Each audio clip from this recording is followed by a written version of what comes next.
Aloha, ladies and gentlemen. Welcome. My name is Sprinklebeard. I'm going to be your host for discussing the Daughter of the Tides, Marri.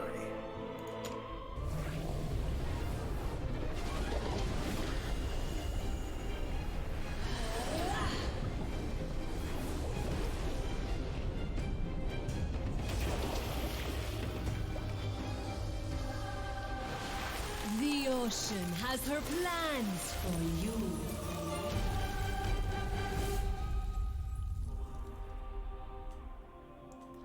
Alright, so today we are discussing the Day 3 champion that you can gain on any single account. We are doing Evaluate the Epic of Marri. Marri is a control and debuff champion. So if we look at her stats specifically, when we go to 6-star her and fully promote her, one of the biggest things that should stand out is that her attack is 1786. Now the reason that we're going to be looking at her attack stat specifically is that at 1786, if we compare it to any other mage champion at 6-star, she has half the damage that they do. This means that we are never going to be depending on Marri for her damage output, but more so specifically, we're going to be depending more on her control aspect that comes along with her kit. The other big thing is if we compare her to somebody like Voltus, who is the starting champion of the game, he still at 6-star would have 1,000 attack over Marri. So understand that even with gear on, Marri's damage values are always going to feel kind of low compared to the rest of your champions. However, this does not mean that Marri does not have her place in this game, and she has an amazing place in the game. So without further ado, or without further delay, I hate that I just said without further ado. Let's get on to evaluating the epic. So, Marri is a control and debuff champion. So if we look at her skills, she inflicts a slow on the target with each attack. Additionally, there's a 35% chance to cast 3 icicles at random targets, inflicting slow. So why is the slow underlined? Well, if we click on it, she can decrease the movement speed by 75% upon attacking the target, and it lasts for 1.5 seconds. She can make any enemy in the game, so bosses such as Clan Boss, the dragon, they can be slowed. Any boss that you fight through the campaign can be slowed. Any small minion or any of the fast runners can be slowed by 75% with Marri, making her give your team a huge advantage, or lets your ranged DPS do a crap ton of damage before that enemy ends up hitting your defender or your fighter. This also gives your defenders and fighters longevity, because as the enemy is getting to them and moving slower and slower, your defenders and fighters can also start adding their damage to that block directly in front of them.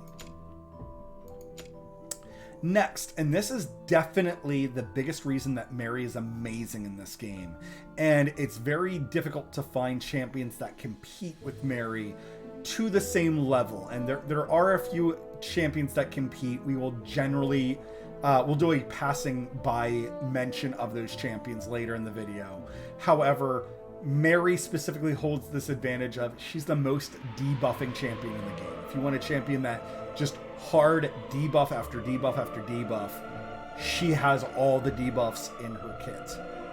So attack triggered icicles inflict a slow upon the target for an extended duration, so that we already know that from her basic attack.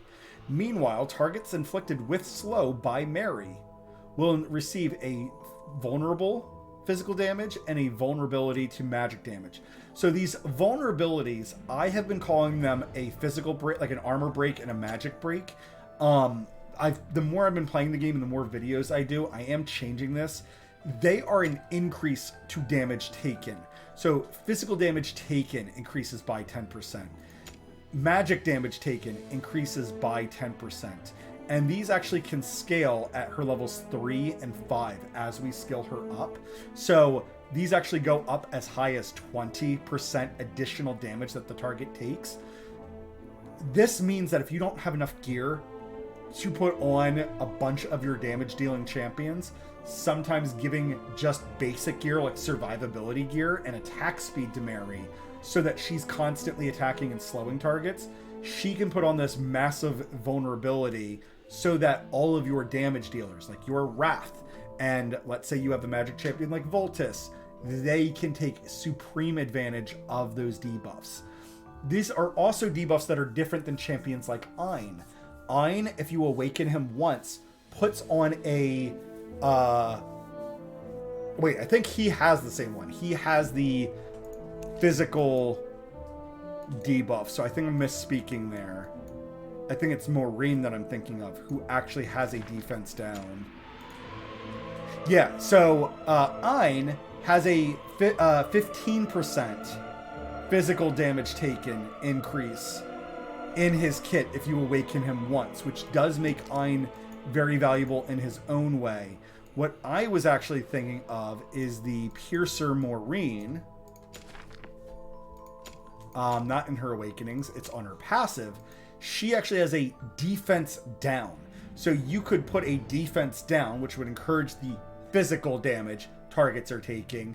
And then with Marri attacking the same target, they're also taking additional physical damage. So you're talking about a 10% on the defense reduction and then a 20% on the physical increased damage. So it's not like a pure 30% because if the boss has, 3,000 armor, you're reducing it by 300. Very meaningful, but stackable is the point that I want to bring up for Marri here. By the way, if you ever hear me call her Marri, it's because I thought her name was Marri, and then I just heard recently it's pronounced Marri. So please bear with me through the pronunciations. Her ultimate. Cast a Blizzard on the enemy for 5 seconds, dealing AoE damage to 70% of her attack per second to all enemies. So this lasts for 2.5 seconds within the range, and then inflicting a freeze upon them. In this game, freeze is the same thing as stun. I don't know why video games keep differentiating freezes from stuns or like immobilizes. Like an immobilize, they can still take action, but like a freeze and a stun, they're identical for all purposes. Until they eventually come out with a champion that like, oh, it deals extra damage to frozen targets or some nonsense like that. Anyways, this ultimate is amazing, right? It is a hard CC. As we pour more dust into her, she does get additional attack damage. It will make her damage feel better. Understand, though, her damage is still going to feel very weak for a long time. We can reduce the skill cost of her ultimate, so it is 1,200, and she starts off with 300 rage upon first deployment. So that is very useful. Her basic attack, as we give her more dust here, she does increase her rage regen by 3. Oh, I'm sorry, that's periodic rage regen.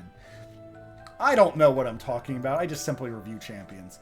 Anyways, at final dust evolution here, right? Blizzard duration is increased and freezing duration increased. Both very useful. That takes us up from 2.5 seconds to 3.5 seconds.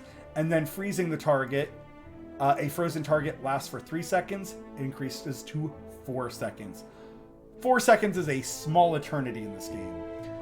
We're going to be talking a lot about Marri as we go through where she can be good at, because the truth of the matter is it is everywhere. Anywhere that Marri can hit the target that you want to either be debuffed, slowed, or frozen, she's going to be useful. And for the record, that is pretty much every piece of content in the game. There's nothing that Marri is bad if you bring her to.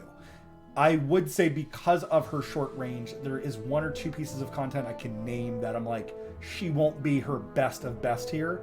However, her slowing enemies and then causing them to take more damage, she ends up being an amazing safety net in those same levels. So even in the levels where she's not the greatest, she's still going to be like at like her lowest rating on any level is going to be like A tier.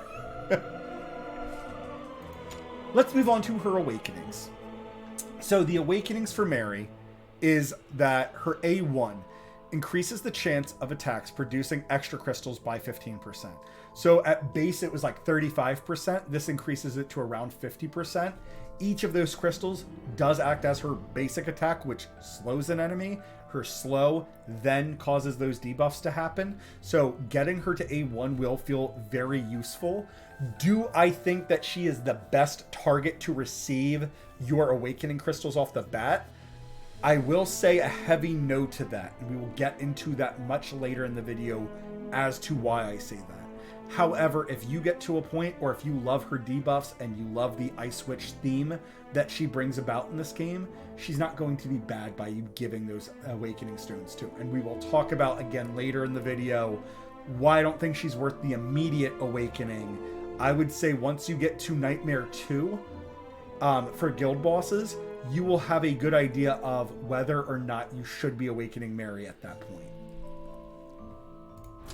Moving on, she increases her HP the more that we awaken her. This will absolutely feel amazing for her. At 3, her blizzard duration increases by 1 second. So I think originally it was 2.5 seconds, and then with the fully skill dusted 3.5, and then now you're up to 4.5, and then when she freezes a target, that's an additional 4 seconds. That is effectively a 4 to 5 second minimum hard CC that she can bring to a lot of levels. Now, not every boss can be frozen, right? There's certain epic enemies and epic bosses that cannot be, and certain bosses that just can't be frozen. So in that content, right, you're not going to be able to always depend on the hard CC that she's supposed to bring. But for any of the basic levels, right? For any of your basic levels, for any of your basic enemies, she will be absolutely fantastic. And then on the bosses, she can slow every boss in the game. And although it might not always affect their movement speed, she does, by slowing them, apply those debuffs instantly. Her revival time decreased by 10 seconds. One of the biggest things with Marri, she does have a lower HP pool, not significantly, but it is 1,000 less than most of her partner epics. So with that being said, she will feel squishier.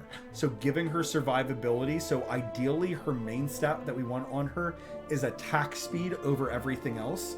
Then we want survivability. We want HP percentages because that also helps out her magic defense side. And then any flat defense and defense increases are great on her. Rage regen is also fantastic on her because the more times we can cast that ultimate, the ultimate freezes everything.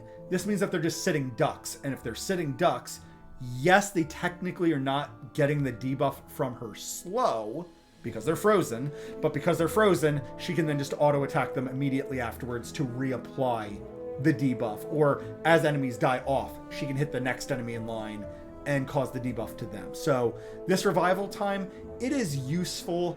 I will say though, in every video game, a lot of these death passives, right? Like a decrease on revival time, it never feels good because it means your champion is dying. Now, if you're relocating her around the map, depending on the content you're playing against, so like let's say in Void Rift, there's times that they do some tricksy things, so you might need to move your champions around. There are moments like that where the revival time will be helpful. Or Gear Raid 2, there are times where that you're going to be despawning your team to take advantage of things like that. So there are moments where the revival time can be useful. I will say as an awakening stone, I would not feel great about this. Yes, it'll feel good. Cool, I can get her out faster again.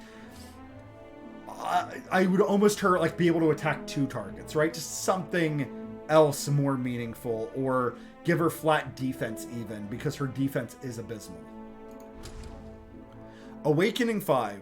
The duration of the slow and freezes afflicted by Marri are increased by 1. So as we look through the skills here, we can see that her awakenings, it just increases the slow and freeze duration. The longer the enemy is slowed for, the longer that defect is also happening to them. The vulnerabilities as well, they are tied to the slow effect. So the slow effect being 2 seconds, and then here it would be increased to 3 seconds, gives you a bigger window of opportunity. Like, it makes your damage more consistent with her debuffs. So it makes her absolutely amazing. With this being said, when we compare her Awakening 5 to certain other champions awakening 5, right? The extra second on the slow and freeze is extremely meaningful, and it works super well with her kit. It will make her feel like the CC god of this game. And admittedly, there's other champions that have similar things. Like there's another champion that can also put on the debuffs onto multiple targets at the same time. That is a champion that will compete with Marri for this position of like a support champion on your team. However, that champion has a slow as their ultimate, whereas Marri's freeze in the arena is almost critical to winning certain arena fights, or can be the difference of whether or not you win an arena fight or not. Will I say though that this AoE, like the slow and extra freeze duration, is it as meaningful as us awakening champions like Wrath, who get some obscene damage boosts into their kit? Deimos the werewolf also gets some massive single target stacking damage in his kit. It is very difficult to say when the appropriate time for you to upgrade Marri is. Something I want to say in this video is that I main supports in almost every game that I play. I am very heavily drawn to your healers, your buffers, and your debuffers. That is my bread and butter. That is my absolute jam, where I have the most fun buffing and disrupting what my enemy is doing. In PvP games like League of Legends, I played your Lulu, your Nami, your Alistar, your champions that hard enable your damage dealers to do their most effectiveness. So if League of Legends had a Marri, for when I played League of Legends, it's been like years now, Marri would have been my absolute jam, right? I absolutely would have played her, mained her, and absolutely awakened her right off the bat. In this game, though, I'm here to help guide new players along. If you were to spend all of your resources first on Marri, you will probably slow down your account progression significantly. I say this because Marri is amplifying somebody else in your party. So in League of Legends, a constant analogy I made is that as a support player, I am a ×2 multiplier. What I mean by that is, however effective my partner is, because supports in that game usually paired up with one individual very heavily, I can make that one champion feel like they are 2 times more valuable than what they actually are. That is our job as a support, is to make somebody else better. If that player is underperforming, right? If your damage dealer is underperforming, so instead of them performing at 100%, if they are performing at, let's say, 65%, 65 times 2 only equals 130, and we are 2 champions. That means our effectiveness, instead of us being 200% effective, we are effectively 130%, which is not great. This means that by focusing on your damage dealers on your account first, you will make Marri a better champion on your account. She will feel more valuable. So when do I think the best time to work on Marri is? That depends on you, depends on the damage dealers on your account, and what you are using her for. Recently, one of the biggest streamers for this game, MaBuckets, shout out to MaBuckets, recently did a video talking about using Marri at high level of dragons. He's at Nightmare 4 dragons, and he was showing off by removing a main damage dealer from his party. I forget which exact one it was. I'll say it was Setram. I don't remember who he removed, but he removed a main damage dealer from his party, and his party not only did more damage to the boss, instead of them doing, like, hypothetically, I'm making up numbers, if Setram was doing 5 million damage, not only did the rest of his party do that extra 5 million to replace the damage that Setram, now being gone, did, they, instead of them doing 5 million, they ended up doing like 8.5 million, right? And again, those numbers are completely made up. I forget exact numbers. Go watch the MaBuckets video on Is Marri Good for Dragon? I'm not going to link it because I don't feel like going and finding it. The point was, Marri did provide the extra damage. So why am I downplaying her so heavily here? We are talking about high level content where champions are critting 100% of the time.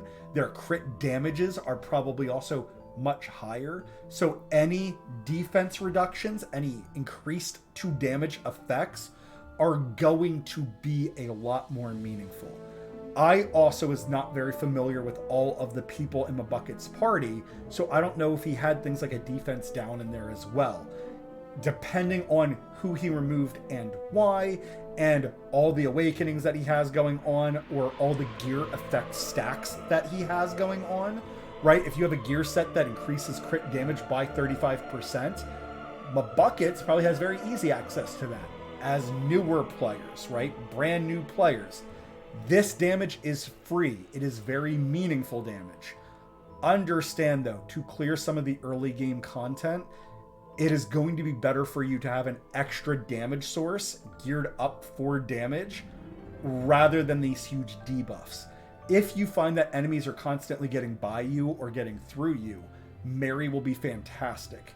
I would say where Marri shines for a brand new account is when you get up to Hard Dragon.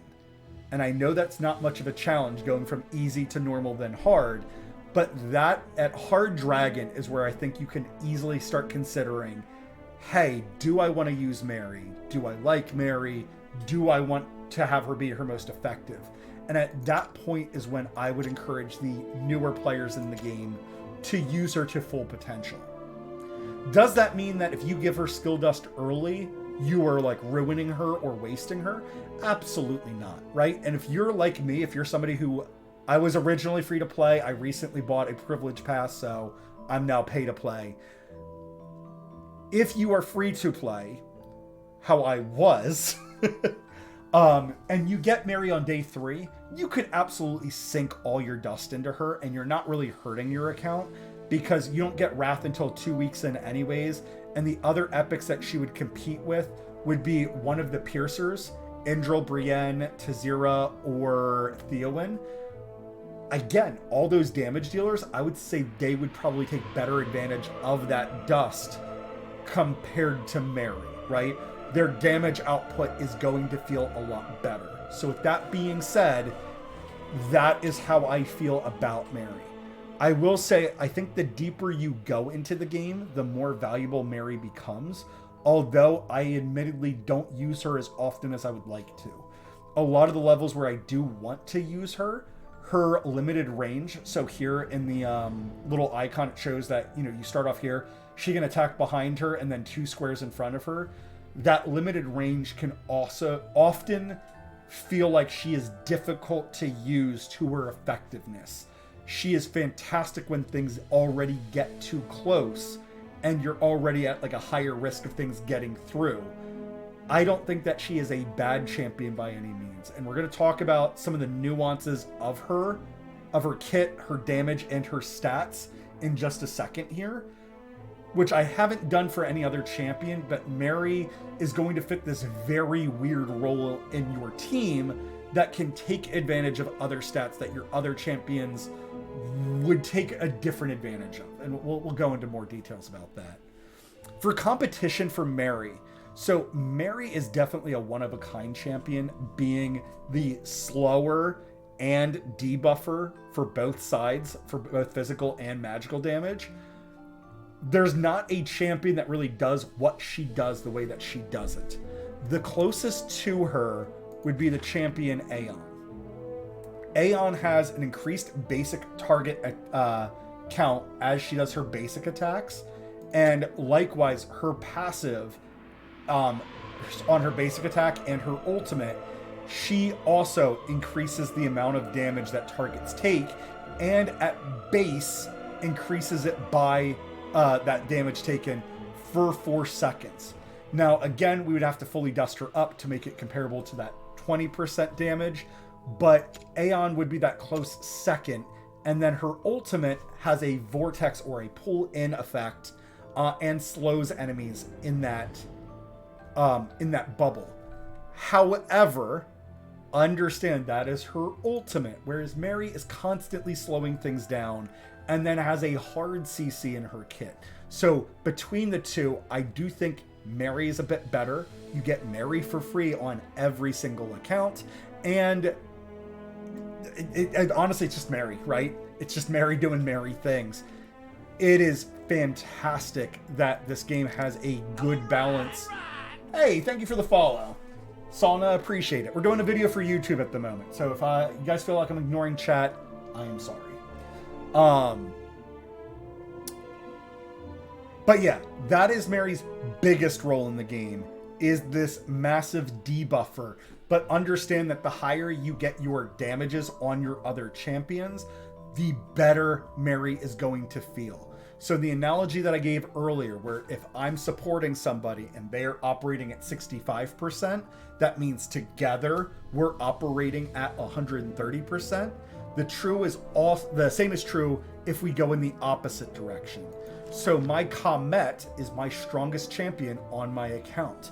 If Comet is operating at 150% and then I double his effectiveness, that means together we are putting out a 300% output of effectiveness, which is what support players like to do.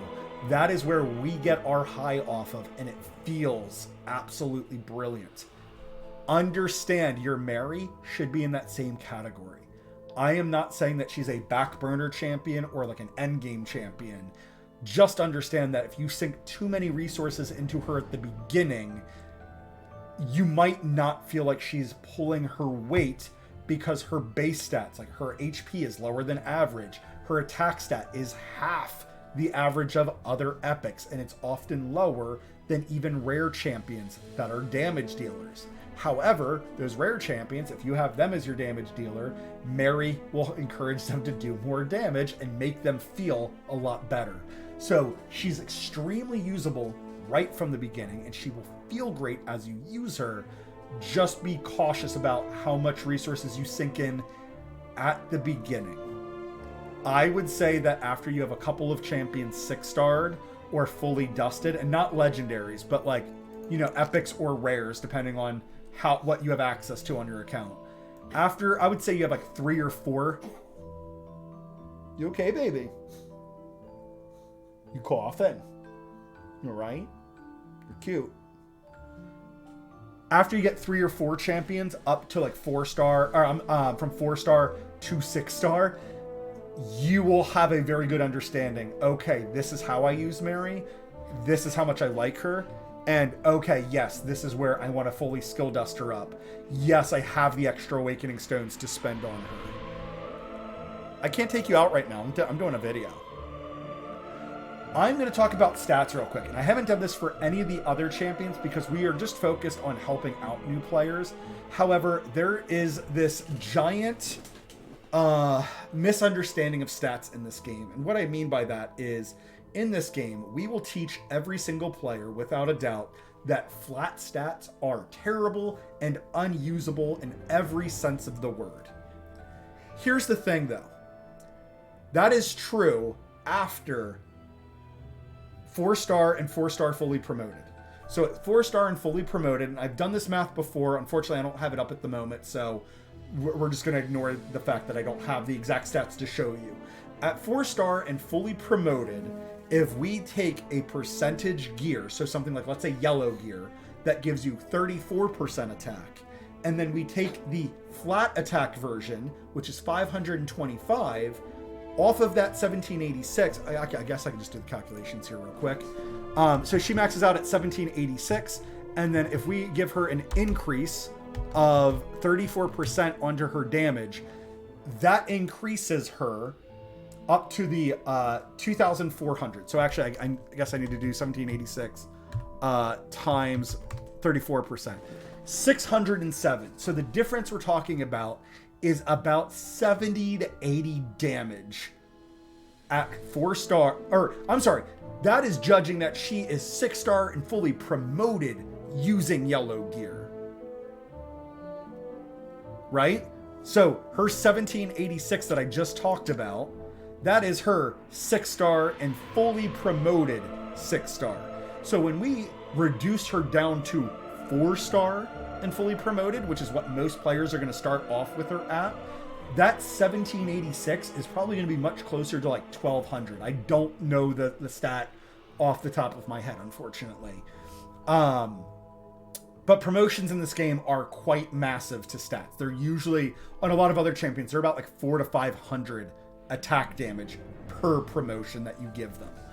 So with that being said, flat stats on Marri are going to feel better. So if you want her base damage up, and when you start off the game, anything 4-star and below, flat stats are perfectly fine to use, and especially as you are leveling characters up.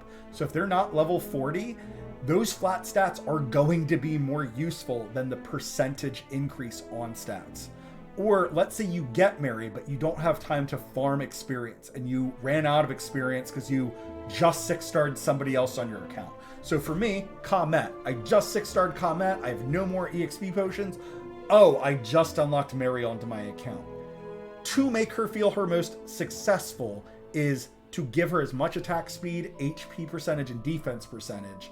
That will make her feel amazing. But if I wanted her to deal damage, or if I wanted to increase her survivability, defense percentage on 484, right? So again, if it's at 34%, so 484, and we're increasing it, that's 164 defense, right? That is absolutely abysmal defense increase. Whereas the flat defense would be 525. I'm assuming. I don't have any flat defensive gear to show that off to. Understand that Marri is a very good example of a champion that can take very good advantage of flat stats. Now, if you have 6-star champions on your account, come here, baby. If you have 6-star champions on your account, do I think you should be using flat stats on Marri? No. When you get up to the point where you're hitting anything above 5-star content, so if you have a 5-star Comet and he is doing damage and barely killing things off, your Marri effectively needs to start transitioning to that same percent increase gear. What I am saying though, if you feel like your Marri is not surviving and you have defense percentage gear everywhere on her, that is why she's not feeling effective. And that's exactly why we are talking about stat and stat increases on her. Something else about Marri specifically that I typically go over the attack interval on every champion, and I forgot for her. She actually does have the fastest attack speed in the game at 2 seconds. Now, in this game, as we give attack speed to champions, it is much more effective on a slower attack speed champion. So if we go by, I don't want to use Siren as an example. Let's use Brunor as an example. If we give somebody like Brunor at 3.5 seconds, 100 attack speed, he will go from 3.5 probably down to like 2.3, 2.4 seconds not of reduction. He'll go from a 3.5 to 2.4. Marri, if we give her that same 100 attack speed, she's not going to go from 2 seconds down to 1 second, because there is a diminishing return as we close down to 1 second of attack speed. However, she still greatly benefits from that increased attack speed, and the reason we want her to have this a ridiculously fast attack speed. Every time she attacks, she applies the slow. Every time she slows something, with the duration of this slow from skills, is only increased by 0.1 second, and then eventually scaling up to 0.5 seconds in total duration. So we want that slow to last as long as possible without having to fully awaken her. So the faster her attack speed is, the faster she's slowing things, and the more that she's debuffing. The other big reason is if she's taking the full 2 seconds to switch from one target to the next, that means more targets are getting through.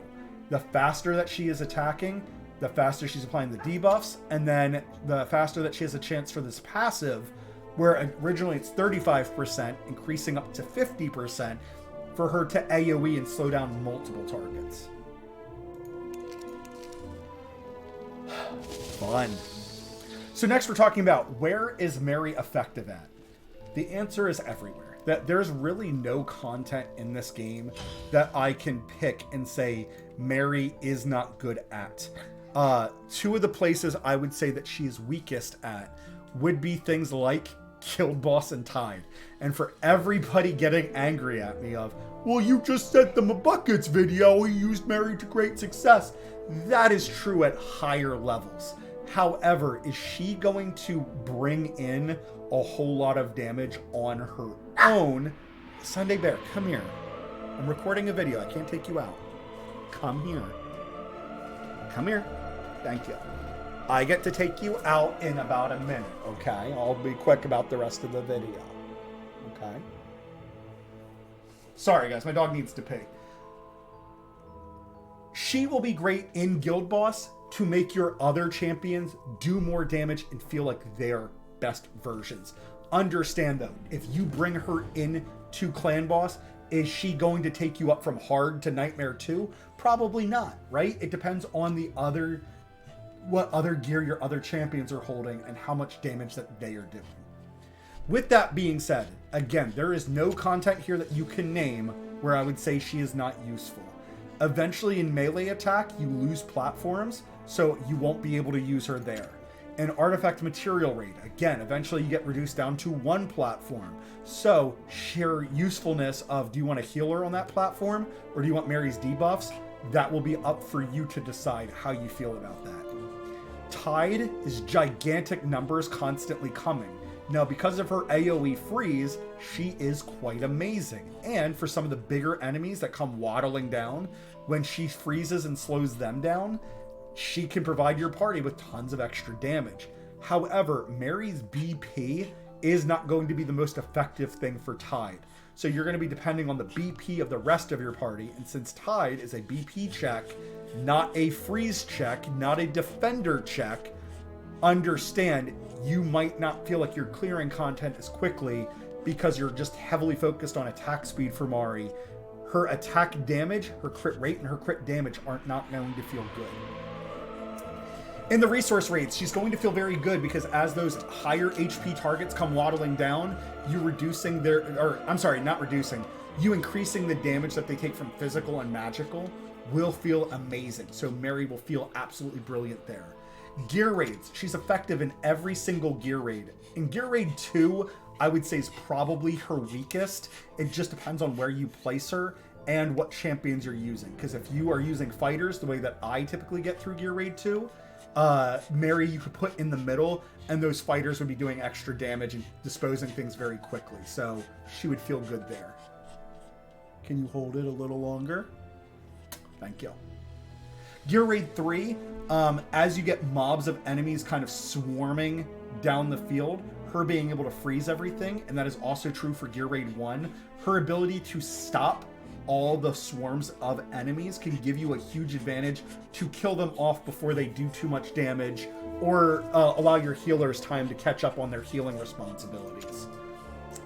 In faction trials, she's absolutely amazing. She's part of the northern faction, so her slowing down the enemies and their health is constantly just draining off of themselves.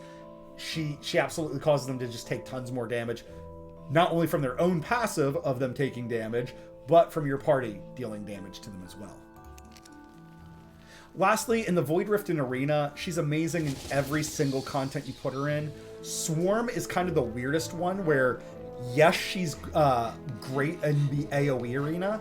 However, the enemies do outswarm how fast she can attack. So it's not that you're depending on her necessarily for her debuff.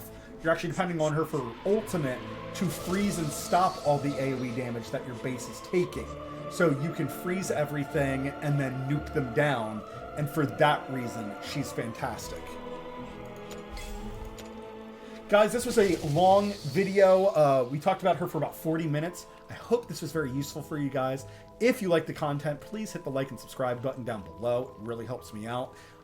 If you want to go join us over on twitch.tv/sprinklebeard, you are welcome to. Sometimes we have Sunday there. She likes to snuggle on my lap or bark at me when she needs to go outside to potty. But I love her so much, so it doesn't really matter. Sunday Bear, let's go pick a spot. And until that next time, ta-ta.